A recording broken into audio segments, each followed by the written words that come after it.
India versus Australia तीसरा टी20 match और Australia ने इस मैच को बड़े ही बेतुके अंदाज में जीत लिया है। बेतुका अंदाज इसलिए कहूंगा कि आप ये एक तरह से कह सकते हैं कि बल्लेबाजों की बदतमीजी देखने को मिली बॉलर्स के खिलाफ। यहाँ बॉलर्स को कुछ नहीं कह सकते यार, क्या कहोगे बॉलर्स को? आपने साबुन की टिकिया उनके हाथ में दे दी है। इतना गीला बॉल कि जिसको होल्ड करना मुश्किल हो रहा है, उससे कैसे बॉलर एग्जीक्यूट करेगा?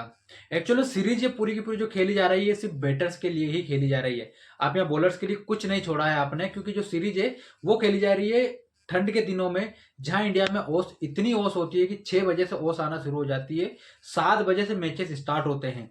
तो जब पहला बॉल फेंका जाता है तब से ही बॉल गीला होना स्टार्ट हो जाता है। तो आखिरी ओवर तक जाते जाते बॉल बिल्कुल ऐसा हो जाता है जैसे कि आपने पानी की बाल्टी से डुबा के बॉल निकाला हो। अब उसके साथ में बॉल का होता ये कि बॉलर के हाथ से बॉल छूटता है तो वो उस पर कंट्रोल नहीं रख पाता, और बैट्समैन के बल्ले पे बॉल ज्यादा अच्छे से आता है क्योंकि गीला होता है, हैवी होता है बॉल, तो इजी तरीके से हिट करना होता है। तो कुल मिलाकर देखा जाए तो ये बॉलर्स के लिए तो एक तरह से कह सकते हैं नर्क के समान ही सीरीज हो गई है। जो अभी तक तीनों टी20 खेले गए हैं, तीनों टी20 मैचेस में जो 200 के आसपास दोनों टीमों ने रन बनाए हैं, और आज के मैच में भी जो ऑलमोस्ट 500 रन के आसपास ही रन बने हैं। तो कुल मिलाकर देखा जाए तो ये सीरीज बेटर्स की है। जिसके यहां से अच्छी बैटिंग होगी, जिसकी फील्डिंग सही साट रहेगी, वो यहाँ पे मैच जीत जाएगा।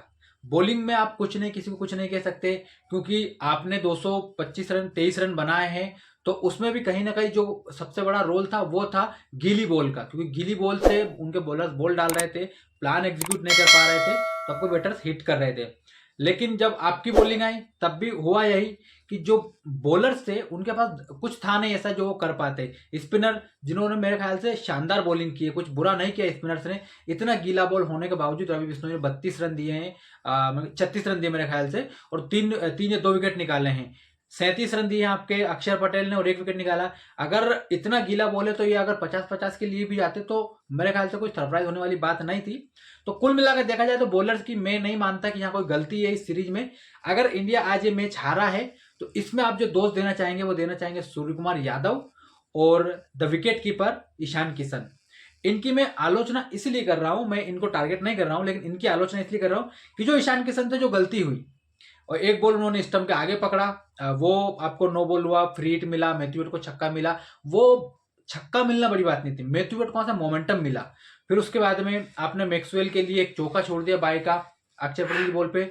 अगर ये 11 रन नहीं होते तो शायद टीम इंडिया इस मैच में 11 रन आगे होता, और वहीं मैक्सवेल को और मैथ्यू वेड को आखिरी ओवर में 30 रन के आसपास चेस करने होते। लेकिन अब जो हो गया सो हो गया, उससे तो कुछ कर नहीं सकते। लेकिन जो दूसरी सबसे बड़ी गलती हुई, सूर्य कुमार यादव ने भी वही गलती की और वही गलती की मैथ्यू वेड ने। दोनों ने कहीं ना कहीं बॉलर्स का जो कोटे पूरे कराने थे ओवर्स, दोनों ने 5-5 बॉलर्स यूज किए 19वें ओवर तक। 19वें ओवर तक मैथ्यू वेड ने भी 5 बॉलर्स यूज किए थे, और छठा बॉलर उन्होंने इंट्रोड्यूस किया 20वें ओवर में मैक्सवेल, जो शायद अगर ये मैच वो हारते तो सबसे बड़ा सवाल उनके ऊपर खड़ा हो जाता कि मैथ्यू वेड ने 20वां ओवर वो क्यों डलवाया मैक्सवेल से। इसमें 30 रन चले गए, क्या मैक्सवेल का ओवर पावर प्ले में नहीं आ सकता था? पिछले 2 टी20 मैचेस हमने देखा है, पूरे वर्ल्ड कप में देखा मैक्सवेल ने पावर प्ले में बॉलिंग डाली है, विकेट भी निकाले हैं। फाइनल में रोहित शर्मा का विकेट कौन भूल सकता है? तो मैक्सवेल से 20वां ओवर कराना मैथ्यू वेड की सबसे बड़ी गलती थी। अगर कहीं ना कहीं ये ईशान किशन से वो रन ना छूटे होते तो हम लोग अभी मैथ्यू वेड की वो गलती पे सवाल निशान खड़े कर रहे होते। लेकिन क्योंकि हम मैच जीत चुके हैं तो वो कहीं ना कहीं छिप जाती है, लेकिन मैं उसको उजागर जरूर करूंगा। और दूसरी बात, सूर्य कुमार यादव, आप 19वें ओवर तक अक्षर पटेल का ओवर बचाना, मेरे ख्याल से तो ये कोई समझदारी वाला निर्णय नहीं था। अगर आपके पास 5 बॉलर है तो आपको कहीं ना कहीं स्पिनर के ओवर 17वें-18वें ओवर तक खत्म करवाने चाहिए थे।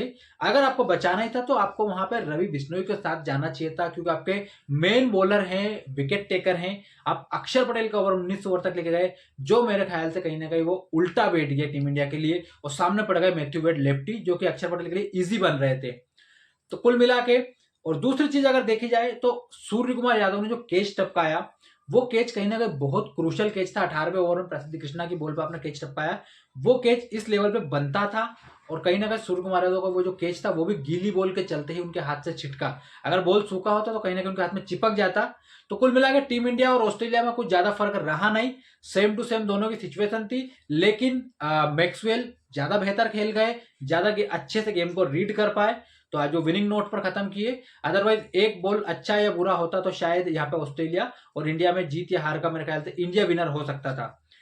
कुल मिलाकर कहेंगे दोनों टीमें अच्छा खेली, क्रिकेट के लिए अच्छा गेम हुआ, लेकिन बॉलर्स के लिए कहीं ना कहीं यहाँ पे बहुत बुरी ये सीरीज जा रही है। अगर इतने ओवर्स में इतने रन ये खाएंगे, दोनों टीम के मेन बॉलर जो रेस्ट कर रहे हैं, दोनों टीम के ऑलमोस्ट वो सेकंड स्ट्रीम टीम जो होती है उसके बॉलर्स यहाँ पे काम कर रहे हैं। इंडिया की बात करें या ऑस्ट्रेलिया की बात करें, ऑस्ट्रेलिया के भी मेन बॉलर जो है PAT Cummins, Mitchell Starc, Hazlewood वापस जा चुके हैं, और बेन ड्रॉप और उनके दूसरे जो सेकंड स्ट्रीम बॉलर है वो यहाँ पे बॉलिंग कर रहे हैं।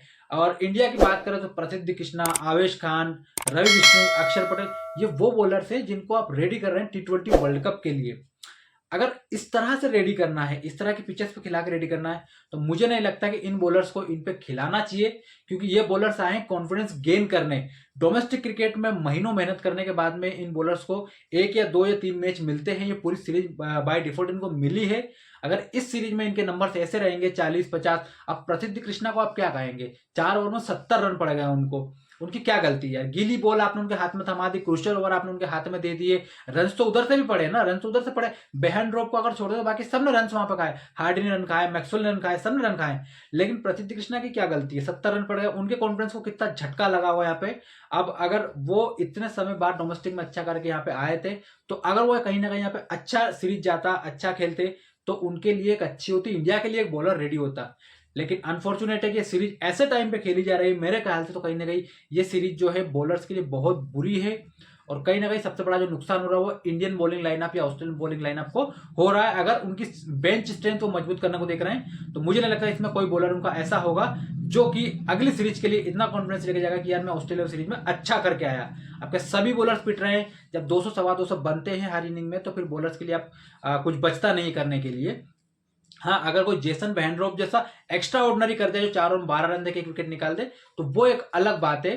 तो कुल मिला के यहाँ पे मैक्सी शो देखने को मिला, और ऋतुराज ने शानदार बैटिंग की, अपने करियर का पहला शतक लगाया, और 100वें मैच में शतक लगाया मैक्सवेल ने, जिनको जेसन बेहनड्रॉप ने अपना मैन ऑफ द मैच भी उन्होंने दिया उनको, कि ये मेरी तरफ से मैं मैक्सवेल को दूंगा। उन्होंने उनको मैच जिताया, उनका ये 100वां T20 है जिसमें उनका जो शतक आया है। तो इंडिया को यहाँ पे हार का मुंह देखना पड़ा, लेकिन इसमें कोई वो नहीं है घबराने वाली बात, क्योंकि इंडिया 2-1 से आगे है सीरीज में। रांची में अब इसका फैसला होना है, यहाँ से मैक्सवेल और इंडिया ऑस्ट्रेलिया के कई सारे की प्लेयर्स वापस चले जाएंगे, तो इंडिया के पास एक बार फिर से मौका होगा रांची में कि इस सीरीज को वापस से अपने कब्जे में करे। और टीम इंडिया, जिसको यहाँ पे हार का सामना करना पड़ा, लेकिन बहुत बहुत बधाई मैक्सवेल को उनके शतक के लिए, बहुत बहुत बधाई ऋतुराज गायकवाड़ को जिन्होंने T20 करियर का पहला शतक लगाया है। और टीम इंडिया के लिए एक फ्यूचर स्टार रेडी हो रहा है। अब बात करते हैं ऋतुराज के रूप में, जायसवाल के रूप में। तिलक वर्मा की सीरीज इतनी अच्छी नहीं जा रही, रिंकू सिंह के लिए अच्छी जा रही है। सूर्य कुमार यादव जो वर्ल्ड कप में फॉर्म में नहीं दिखे, तो फॉर्म में लौटते दिख रहे हैं। लेकिन बॉलर्स के लिए एक बार फिर से कहूंगा भाई, बॉलर्स के लिए ये सीरीज ना ही आप जज करें इस सीरीज से बॉलर्स के नंबर, तो ही बेहतर होगा। अगर आप इस सीरीज के नंबर उठाकर बॉलर्स के लिए जजमेंट बिठा रहे हैं, तो वो उनके लिए इनजस्टिस सा होगा उनके साथ में। अगर आप उनके साथ जस्टिस करना चाहते हैं, तो इस सीरीज के नंबर आप उनके दरकिनार कर सकते हैं, क्योंकि यहाँ पे आप उनके हाथ में बॉल नहीं, एक साबुन की टिकिया थमा दी, साबुन थमा दिया है कि जाइए और इससे आप जो है बॉल डालिए। तो भाई मुझे नहीं लगता कि कोई बॉलर इस पर कर पाएगा। बुमराह हो, हेजलवुड हो, स्टार्क हो, कोई भी होता तो मेरे ख्याल से उनका भी यही हाल होता। फिलहाल इस वीडियो में इतना ही। जय हिंद, जय भारत।